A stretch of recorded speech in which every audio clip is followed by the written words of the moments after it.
Hello friends, welcome to this channel stock market info. तो चलिए friends, video को start करेंगे।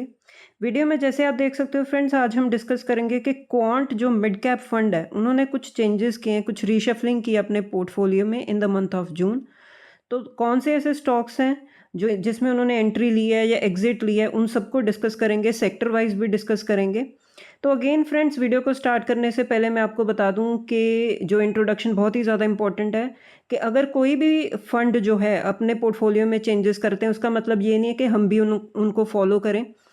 जो स्टॉक्स वो ऐड कर रहे हैं या मतलब माइनस कर रहे हैं, एग्जिट ले रहे हैं, उसको हम भी फॉलो करें। ये जस्ट सिर्फ फ्रेंड्स हम नॉलेज पर्पज़ के लिए इसको पढ़ते हैं कि इससे हमें ये पता चलता है कि ट्रेंड क्या चल रहा है। म्यूचुअल फंड कौन कौन से ऐसे स्टॉक्स हैं जिनको फोकस में रख के चल रहे हैं या एग्जिट ले रहे हैं। इसका मतलब ये नहीं है कि जिनको उन्होंने ऐड किया वो अच्छे हो गए, जिनको एग्जिट कर दिया वो खराब हो गए शेयर्स, ऐसा नहीं होता। उनके कुछ टारगेट्स होते हैं जिनको मीट करने के लिए वो रिशफलिंग करते रहते हैं। तो सिर्फ नॉलेज पर्पज़ के लिए हमें ऐसी चीज़ें पढ़नी चाहिए। अगेन फ्रेंड्स, कुछ दिन पहले मैंने इसी चैनल पर वीडियो डाला था कि क्वांट स्मॉल कैप फंड में भी जो चेंजेस हुए थे जून मंथ में, वो भी हमने डिस्कस किए थे कि स्मॉल कैप फंड में क्या क्या चेंजेस हुए हैं। ऐसे ही फ्रेंड्स, मिड कैप फंड में भी उन्होंने कुछ चेंजेस किए। अगेन हमने उनको फॉलो नहीं करना, बट हमें सिर्फ ये पढ़ना चाहिए कि क्या क्या चेंजेस हो रहे हैं, किस कंपनीज को वो फोकस में रख रहे हैं। तो चलिए फ्रेंड्स, वीडियो को स्टार्ट करते हैं।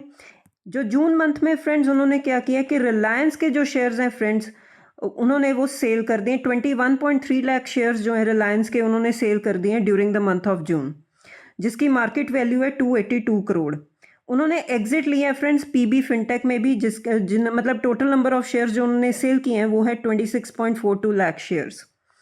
और फ्रेंड्स उन्होंने टोरेंट फार्मा में भी एग्जिट लिया है और 35,027 शेयर्स उन्होंने सेल कर दिए हैं। और ओरेकल फाइनेंशियल सर्विसेज सॉफ्टवेयर, इस कंपनी में भी उन्होंने एग्जिट लिया, टेक कंपनी है।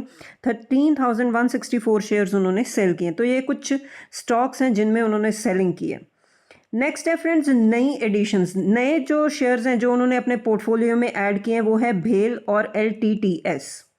अगर आप देखो तो उन्होंने एक्वायर किए 92.7 लाख शेयर्स भेल के और 1.02 लाख शेयर्स LTTS के। तो रिस्पेक्टिवली मतलब ये दो कंपनीज उन्होंने नई ऐड की हैं अपने पोर्टफोलियो में। नेक्स्ट है फ्रेंड्स, उन्होंने कुछ अपना एक्सपोजर जो है, पहले से ही उनके पास थे वो स्टॉक्स, उसमें उन्होंने एक्सपोजर जो है वो इंक्रीज कर लिया। जैसे कि आप देख सकते हो, सबसे पहला स्टॉक है निप्पॉन लाइफ इंडिया AMC, जिसको हम नैम इंडिया भी बोलते हैं। Indus towers and persistent systems, इस कंपनीज में उन्होंने अपना जो स्टेक है वो इंक्रीज किया। जैसे कि नैम में उन्होंने 6.77 लाख के जो शेयर्स हैं और ख़रीदे हैं, जिसमें अब उनकी जो होल्डिंग है 31.6 लाख शेयर्स की हो चुकी है इन जून। 24.89 लाख की थी मई मंथ में, मतलब मई से इंक्रीज होकर अब उनकी जो होल्डिंग है नैम इंडिया में इंक्रीज होकर 31% के आसपास पहुंच चुकी है, 31 लाख शेयर्स तक पहुंच चुकी है। नेक्स्ट है फ्रेंड्स, उन्होंने 87.39 लाख शेयर्स खरीदे हैं इंडस टावर्स में। और परसिस्टेंट सिस्टम में फ्रेंड्स उन्होंने 2.12 लाख शेयर्स खरीदे।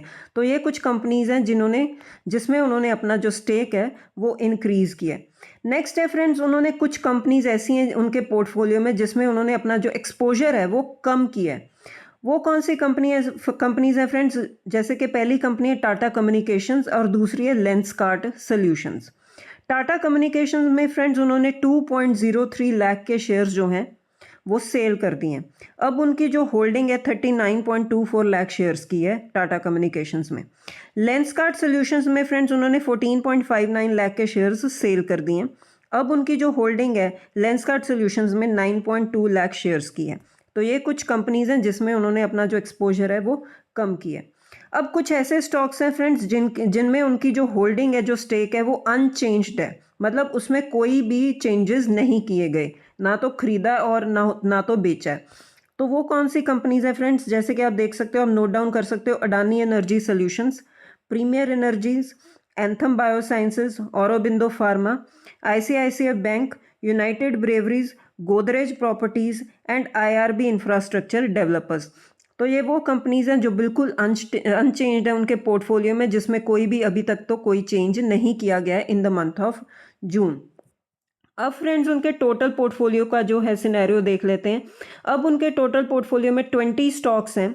In the month of June, जो मई मंथ में 22 थे, अब घटाकर उन्होंने 20 कर दिए, जिसमें फ्रेंड्स उनकी जो होल्डिंग है 17 सेक्टर्स में जो है स्प्रेड की हुई है, जिसमें सबसे ज़्यादा वेटेज है फ्रेंड्स हेल्थ केयर सेक्टर में, सबसे ज़्यादा लार्जेस्ट एलोकेशन उनकी हेल्थ केयर सेक्टर में है, जिसमें वो 15.53% का स्टेक जो है होल्ड करके बैठे हैं। उसके बाद दूसरे नंबर पर आता है फ्रेंड्स टेलीकॉम, 15.15% का स्टेक है। फिर आता है फ्रेंड्स थर्ड नंबर पर आयरन एंड स्टील, 8.17% का स्टेक है इन 3 सेगमेंट्स में जो एलोकेशन है। आगे है फ्रेंड्स जो अगर हम देखें तो हेल्थ केयर सेक्टर में जैसे हमने कहा कि लार्जेस्ट जो एलोकेशन है उसमें ऑरोबिंदो फार्मा वो सबसे ज़्यादा जो है स्टॉक है जिसमें सबसे ज़्यादा फंड ने होल्डिंग की हुई है, होल्डिंग अपना स्टेक इंक्रीज़ किया है, वो है 10.41%। मतलब हेल्थ केयर सेक्टर में भी अगर हम देखें कि सबसे ज़्यादा स्टेक है फंड का, उसमें फ्रेंड्स ऑरोबिंदो फार्मा नंबर 1 पे जिसमें वो 10.41% का स्टेक लेकर बैठे हैं। उसके बाद आता है फ्रेंड्स टाटा कम्युनिकेशंस, 9.50% का स्टेक है। फिर आता है friends Lloyds Metals and Energy जिसमें 8.17% का स्टेक है।